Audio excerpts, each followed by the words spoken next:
What is up, all Barcelona fans and football fans? Back again here with another video, and this is gonna be very short because I'm not feeling too well because I've been sick for the last week or two. So that's why I hadn't been in any videos. I know I said I was gonna do, and that's why I missed the match review for the last Barcelona game before the international break as well. That's chin, and also another things like that. So it was not been fun. That's why I can also update on the international break. But a lot of things have happened. I'm still not feeling well, but I'll try to just put out something, we'll see what happens if I feel better in the weekend after the next, Barcelona game. But which will be very interesting regarding some of the things that has happened during the international break. Bad things mostly. We have another injury problem again, which I was dreading going into this international break, and I knew something like this could happen. I was hoping, I was praying that it wouldn't happen, but it did, and it pissed me off so much because it's like some of these games are so dumb, unnecessary, and not even worth it to be for some of these players to even play. I just hate that there's Nations League and friendly games what had to have been happening now, just before a very crucial month for many clubs, not just Barcelona, but for a lot of clubs, a lot of different clubs, and it's just very annoying. And just before a World Cup as well, many of these players now that got injured, they possibly could miss the World Cup as well. This is so unnecessary and so dumb. National breaks are ruining club football most of the time and ruining the seasons of clubs, and they shouldn't be.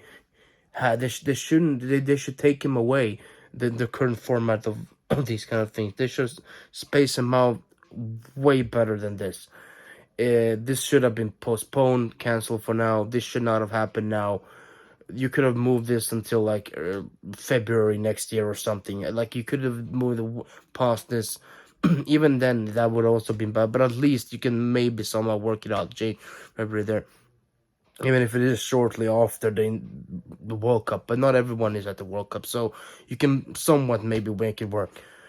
But this is just really dumb. The Nations League and all that. I'm not a fan of it, and has affected us big time now because now we have most of our backline has been injured. Now it's really bad. Araujo, Kunde, and Bayern. Okay, he didn't even get injured during international breaks. He's just international duty. He just got injured in training for some reason, but he's also out. Thankfully. So, and also then we have in the midfield we have Frankie De Jong, which is not too serious, so he will be back in time hopefully. So at least that he's not too bad. Dembele had a little feeling, but he'll be okay. But and we have Memphis Depay as well, who'll be out for a month as well. So our backup for Lewandowski is out.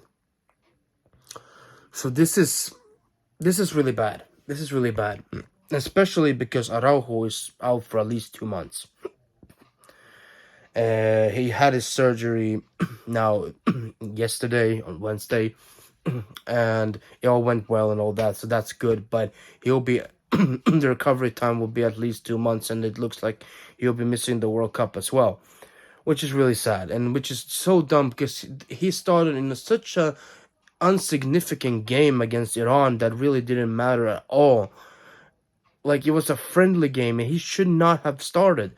I don't know why these international team coaches really, how are they thinking when they start these players? What is their, how dumb can you be in starting such a good player in such a just stupid game, an insignificant game?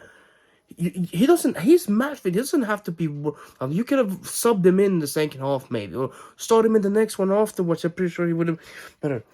Like, there's so much more for Araujo. It's not just for us, for Barcelona. He will be missing the World Cup too. There's a risk for that if he can't get back in time. He could be missing the World Cup. I know Araujo is a beast, and in the past he has come back from injury sooner than expected, but it just feels this time around because he had a surgery as well that it won't be as easy this time. But I'm hoping for the best that he will be back, but it doesn't look good. Like best case scenario, maybe just sometime just before the World Cup he can come back. I don't know. I was hoping that maybe he can come back before, at least before the Bayern game and before the Clasico. But for now, it doesn't really seem like that's gonna happen. Um, so we'll see. We will have to deal without him. I'm wishing him all the best. Wish him all the like a quick recovery, and hopefully he'll be back soon. Sometime, at least in January, he'll be back and he can start working again. And he'll be back for the more crucial part of the season, for the second part of the season. Hopefully, we have at least managed to qualify for the knockout stages then, and he can be there and help us out at that time. So, all the best wishes for him. A quick recovery. Then we have Kunde, who's also injured, and he'll be out for like almost about 3 to 4 weeks. But it is expected for him. At least his injury is not as bad.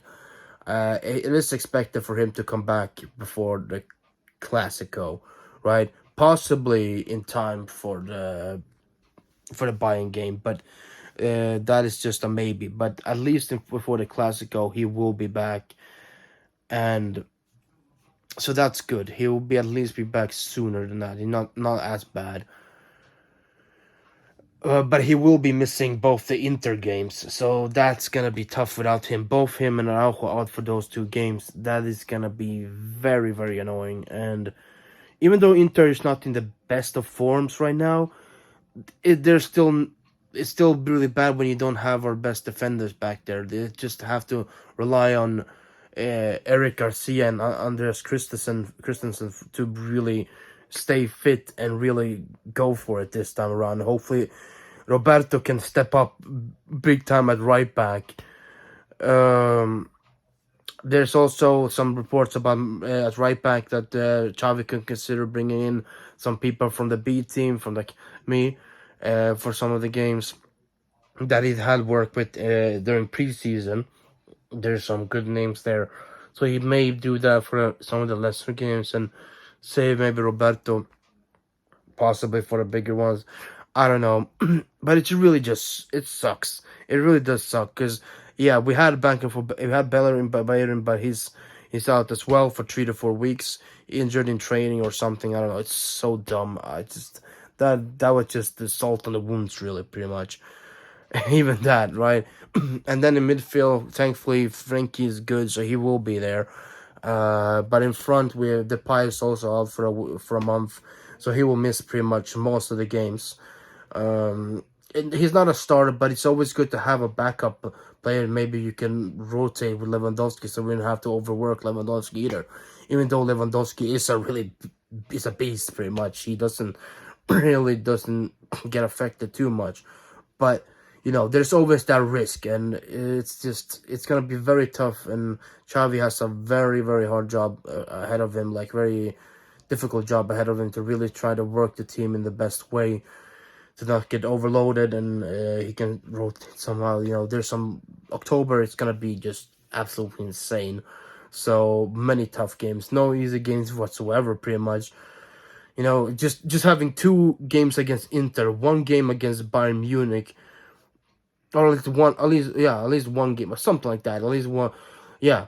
2 games against Inter, 1 game against Bayern, 1 game against Real Madrid, or at least in close by proximity. I think one of the last one is like beginning of November, but even then, still doesn't matter. It's just there's there's a lot in October and close by after October as well. November, leading up to the end, like until the World Cup begins. It's pretty much gonna be absolutely insane, and hopefully Xavi can make this work and he can make it be good in a decent enough way. But it's worrying. It really is worrying. But at least we have most of our players are still good. Those who played otherwise in midfield and so on, Pedri and all those, they're all fine. They did not pick up an injury. Thank God for that. It's just the defense that's gonna be a problem, and that we have to work around that. But hopefully we can. So yeah, that's pretty much what it is. That's what I'm just wanted to report on. I have nothing more right now. There's a game coming up now in the weekend and against Mallorca. We'll see how Xavi lines up. That at least is not one of the most tougher teams at least, but anything can happen. You know how it's been in the past. So yeah, but that's it. I cannot talk anymore. Like my throat hurts and all that stuff, so I cannot do anything at the moment more. But I hope you guys did enjoy this. Just wanted to make a quick video like this. Still 10 minutes, so it's not too short, but yeah. I hope you guys did enjoy it. If you did, leave a like down below and also subscribe if you've not done that already.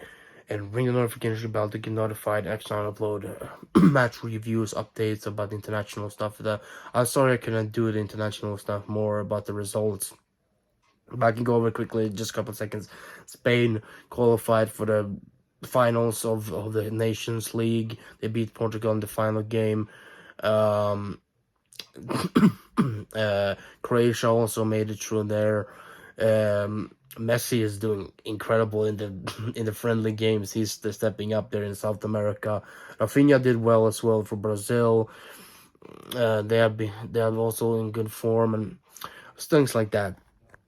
My personal stuff as well. I like them by second country Bosnia. We made it through to the qualified up to the A groups of the Nations League, so that was good. Sweden on the other hand went down to the C groups, not looking good, but yeah. But that's pretty much it. Hope you guys did enjoy this. If you did, as I said, do all that stuff, and yeah, I'll catch you guys next time. Bye. Liska Barca.